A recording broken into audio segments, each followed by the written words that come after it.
ზაზა მოგესალმებით. მოგესალმებით ჩემო კარგო. ძალიან ხშირად საზოგადოებისგან ისმის კითხვა. რეალურად შესაძლებელია თუ არა ხელით განიკურნოს ადამიანის სხვადასხვა დაავადებებისაგან. რა თქმა უნდა, არაერთი პრაქტიკა გვიჩვენებს იმას, რომ ასტრალური ენერგეტიკული ველი არ არის შეზღუდული სივრცეში და შესაძლებელია რეალურ დროში მოხდეს განკურნება, როგორც ფიზიკური შეხებით, ისევე დისტანციურად. მაგრამ უნდა ვიცოდეთ ერთი რამ, რომ ეს ენერგეტიკული ველი არ არის დაშვებული ყველასათვის და ხდება იმ ადამიანების შერჩევა ზეციურად, რა თქმა უნდა, რომლებსაც შეუძლიათ გაატარონ ეს ენერგიები, რათა ადამიანების გაატარონ ეს ენერგიები ადამიანის განკურნებისათვის. და თუ ეს შესაძლებლობა, ან დავარქვათ ასე, ნიჭი მიეცა ადამიანს, ეს იმას არ ნიშნავს, რომ ვინმესგან რამითი ვართ განსხვავებული და ყველაზე მთავარი ამ ძალამ არ უნდა ჩაგვაგდოს ხიბლში. წინააღმდეგ შემთხვევაში, როგორც მოგვეცა ეს ენერგიები, ასევე დასრულდება ძალიან მალე.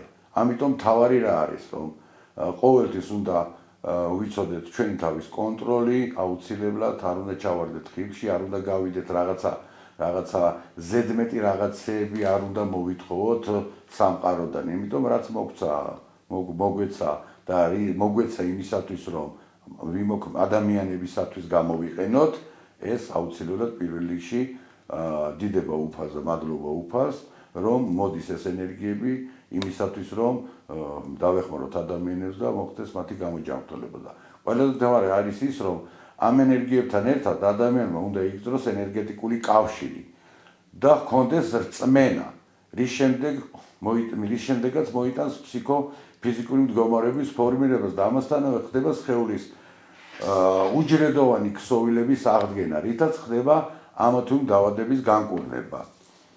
ასევე განკურნება იწყება ხშირად ცნობიერ დონეზე, ანუ ემოციური და სულიერი ტრანსფორმაციით. რა თქმა უნდა, ამ მიღებული ენერგიების დახმარებით, რაც საბოლოოდ როგორც ფიზიკური ორგანული დაავადებების და ფსიქიკური მენტალური პრობლემის აბორტვაში ეხმარება პაციენტებს. მთავარი რა არის, იცი, ამას რომ ახლა გამეორდები, რომ აუცილებლად უნდა მოხდეს ადამიანების რწმენა უნდა იყოს, იცით, რომ ნდობა უნდა იყოს, რწმენა უნდა იყოს, მიმღებლობა უნდა იყოს ჩართული. ადამიანმა თუ შინაგანში ვერ ჩართ ეს მიმღებლობა და იქ რაღაცა კითხვები, რა თქმა უნდა, ადამიანებს გაუჩნდებათ, იმიტომ რომ აქ არ არის, ხო, ჩვენ არ ვეხებით ახლა რომ საავადმყოფოში მივედით და იქ რაღაცა ანალიზი გავიკეთეთ და გვჭირს თუ არ გვჭირს რაიმე დაავადება. აქ მთავარი არის ნდობა და ეს გამოცდილებები გაჩვენებს, ეს შენ თავზე გამოცდის შემდგომში თუ რა გიშველა ამან, როგორ გიშველა, რა მდგომარეობაში იყავი და რა მდგომარეობაში გადახვედი და როგორ ხარ დღევანდელ დღეს დაუშვათ, როდესაც განიკურნე, როგორ გძნობ თავს და როგორ ალაგდა ის დაავადება, რა დაავადებას თქვენში იყო გამოხატული. პირველ მთავარი ის არის, რომ ჩნდება ისეთი დაავადებები, რომელიც სამედიცინო დიაგნოსტიკით ვერ დგინდება, რაც ამ მეთოდით ხდება მისი დადგენა, ანუ ჩვენი მეთოდით ხდება ამ დაავადებების დადგენა.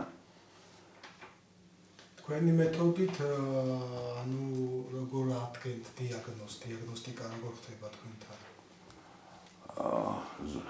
დიაგნოსტიკა ზოგადად დაავადებებზე, თუ აქ მენტალობაზეც არის საუბარი, თქვენ შემთხვევაში თქვენი ხელებით არის ცნობილი, რომ ხელის დადებით გასაუბრებითაც ახდენთ დიაგნოზის. კი ბატონო, უყურეთ რა ხდება გიორგი.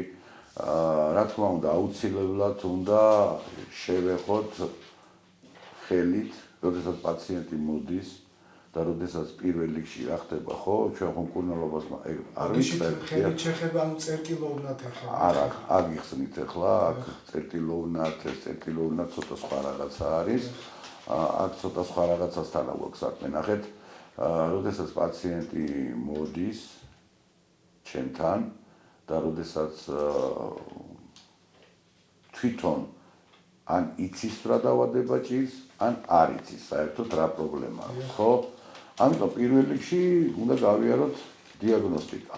ანუ უნდა შემოწმდეს პაციენტი და ვნახოთ რა პრობლემასთან გვაქვს საქმე. აი, როდესაც ვადგენ ამა თუ იმ პრობლემას, რა თქმა უნდა, მას კიდევ ყურადღებას ვაქცევთ იმ კონტექსტში, რომ არის შეიძლება იყოს ისეთი დაავადება, მაგალითად, რა დროსაც არ შეიძლება ამ ენერგეტიკით შესვლა. ანუ არ შეიძლება ამ ენერგიების მიწოდება, იმიტომ რომ მან შეიძლება გამოიწვიო არადადებითი, გამოიწვიო უარყოფითი. ამიტომ ყოველთვის, როდესაც დიაგნოზს უდგენ, ვაგზავნი, თუ ჩემი პაციენტი არ არის, ვაგზავნი სამონტყუში, ანუ ვამისმართებ იქ, სადაც უნდა წავიდეს. მაგრამ როდესაც ხელებით ვეხები, რა თქმა უნდა, იქ ვამოწმებ ზუსტად იქ ვგუძრობ იმ ხელებში ვგუძრობ, იქ ვხედავ რა არის, რა პრობლემასთან არის საქმე და რა არის დაზიანება.